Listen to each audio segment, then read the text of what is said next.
Hi everybody, Colin Stevenson here, joined by my hero John Lenhart. Hi John. Hi. Today's day one of systems thinking, John. How we can save the world, how we can save each other, and most importantly, how we can save ourselves to be able to save others and the world. So it's all starting from here, but it all ends up out there and coming back in again. Now, would you like to start us off, please, on systems thinking? Right. So we did an episode on Dr. Akoff, and this is really the next part of that, more specific. And I like to say he was a systems thinker, but a synthesis systems thinker. So there's a lot of people out there talking about systems thinking, but they are all analysis or analytical systems thinker. And now I put this challenge out in the last episode. I'll still put it out here. If you know anybody who's a system thinker and they think they're a synthesis systems thinker, send them to me. Or I will give you certain questions or things to ask them and you'll prove to them they're not. And this is the thing everybody's missing about Dr. Akoff. Systems thinking would save the world. And I'm going to show you how it works.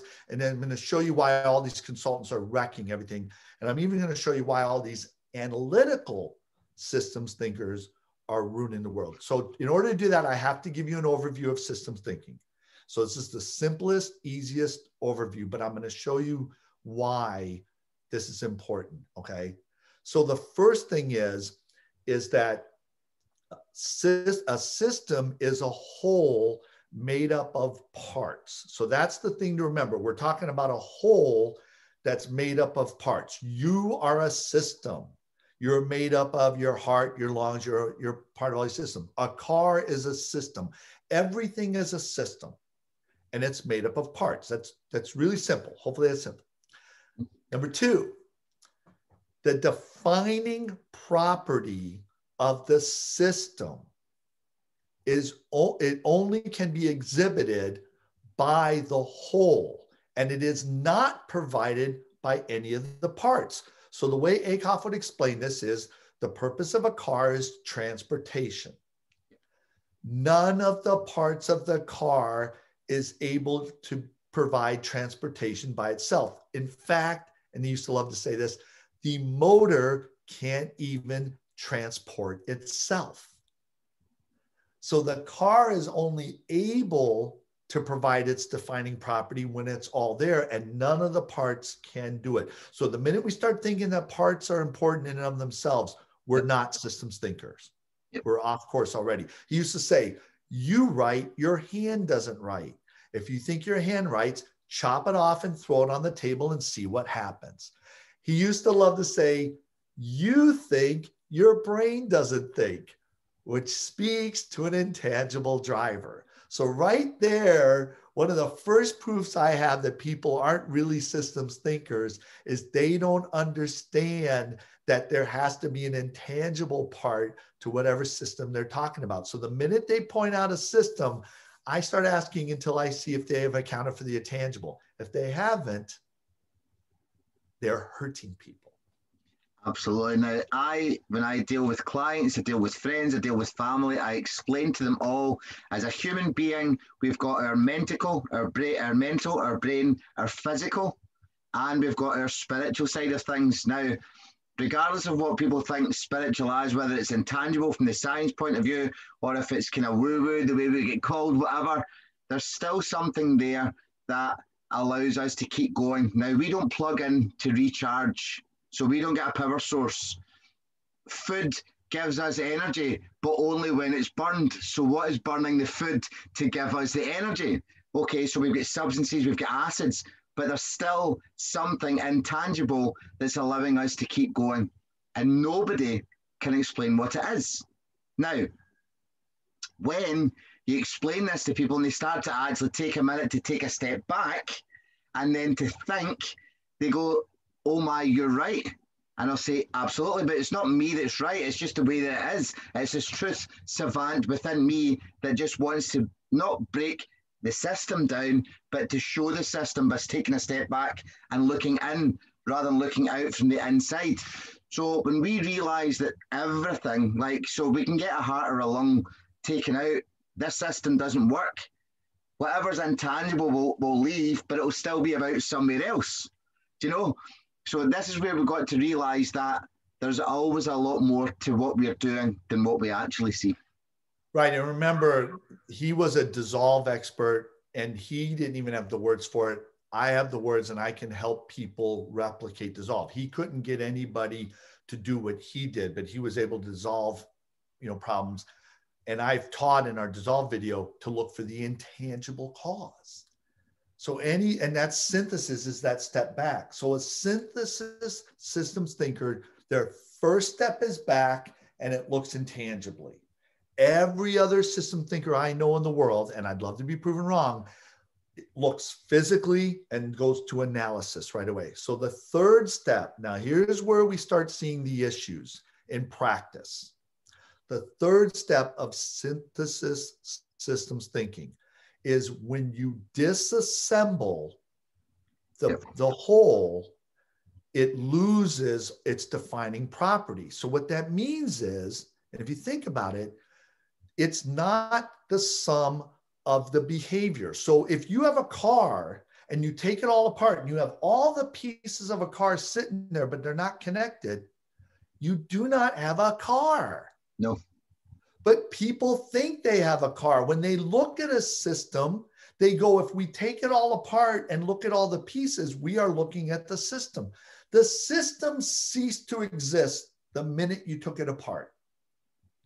So it's the belief that, well, this system is the sum of its behaviors. The system is the sum of the parts. So some people know, the sum is more, the totals are more than the sum of its parts. Yeah. That's the point. And we kind of know it and say it. But when we go to practice something, the minute we go, let's take this thing apart and look at each part, they think it's the sum of the behaviors of the parts. It's not. And that's the issue there. So you really see this when you go to improve. And this was a big thing that ACOF was about 40 years ago. So the fourth part is it goes to improvement. So if you have an organization, if you believe in this analysis systems approach, you will take the system apart, the organization apart, and you will improve every individual person in the organization. And then when you put it back together, you will think you made the organization better. You actually made it worse. And ACOF said mathematically he could show you, it's a long proof, but you are making the system worse. So every consultant out there that says the way to improve your organization is to improve the individual employees, have training for the individual employees, is hurting your system. Absolutely. And this is how you and I met, because I was trying to do it and I was trying to improve people by understanding themselves so that they can then understand each other, so they work for the better system. Now, out of all of the approaches that I have seen personally, I was doing what I felt to be the best because I knew most approaches were hurting people. And then I got a message from a certain John Lenhart to say, can you give me a definition? Do you know you're actually harming people? Now, I gave my definition, which was wrong, and I admit that. But again, we only learn by doing things wrong so we can do it right. I then asked, well, how do I do it properly? And this is where it's taken us a year down the line to get to here, where I'm able to see systems for what they are fully, whether it's a relationship, whether it's a person as in themselves, that's one system, a relationship's another, a family's another, a working organization is another. Regardless, I can see systems for what they are based on what I have learned for the last, well, it's nearly 2 years almost that we've been talking, and the videos have been a year. So yes, there's a lot to be learned, but it's more than worth it if we really wanted to change the systems. So your story just proves you're a truth savant, because if you looked at how you did that, you said, what is the right way to do it? One of his big points is a lot of people out there are trying to remove defects. They think the way to improve this thing is to remove the defect. So if we get rid of the thing that's bad, everything's going to instantly improve. And he used to have this story where he says, do you know what the success rate is of if I click the remote and pull up a TV station, what's the chances I'm going to like that show? And he goes, I've calculated, it's 0.1, so basically 1% chance. I have a 1% chance of randomly clicking a channel and liking the show. Will changing the channel, because if it's a defect, if I don't like it, will changing the channel make everything better? He goes, actually, there's a 50% chance it will make it worse. So he goes, you can't improve something by identifying what's wrong and getting rid of it. You have to know what you want. And you said that. How you said in that story, you asked me, how do I make this better? You were already focused that way. So it's a really subtle point. But when you're talking to people how to improve things, they focus on, well, this thing's bad, let's get rid of it. And you could end up with something worse. Getting rid of it isn't going to make it necessarily better. It could actually make it worse. Can I just interrupt there for a second? Yeah. Sorry. We go to schools, we go to groups of kids, and they think removing the bad kids from the class is going to make the class better. So you've literally just proved my point, your point, and the problem of the world. The criminal system, the justice system, remove the bad, it makes it better. It doesn't. Removing them takes them out of the system, which keeps them bad, which doesn't allow them to learn what is good, which doesn't allow us to move forward and improve anything. Right. And that's why whenever somebody starts talking, especially these big time consultants, and it all sounds great, remove this thing. But if you listen to Akoff or listen to me, you suddenly take a step or two. And I've had this argument online with people. They're like, no, you don't get it. He was a bad kid. Get him out. And it's like, no, you don't. I get what you're saying, and I see that, but you're not seeing the effect of that. The effect of that mentality is this. It's going to cause problems for him. It's going to cause problems for this teacher. It's going to cause problems for the kids and the surrounding. Everybody just ended up worse in the long term. And people they go back to, well, you got to do something. And this is and it's a mentality that we're robots or animals. You do something, it can't hurt you, and there's a chance it could make it better. There are no zero events of the brains. We're humans. Everything you do either helps or hurts. If it isn't helping in the long term, it is hurting. Yes. And like Akoff said, it's better to do the right thing wrong than to do the wrong thing right. But we all these consultants want to do the wrong thing really well. Yeah. And it's hurting all of us. So I want to give you a story to kind of illustrate how you would improve something or what's really going on. In 2004, in the NBA Finals, the Basketball Association Finals, the Pistons faced the Lakers, and the Lakers were an 18-1 favorite, the ridiculously high favorite to win that series. Why? They had 2 of the 5 best players in the entire league on the same team. Normally, one player is all, they had 2 of the 5 best. The other team had none of the top 15 players in the league. The Lakers had 4 future Hall of Famers.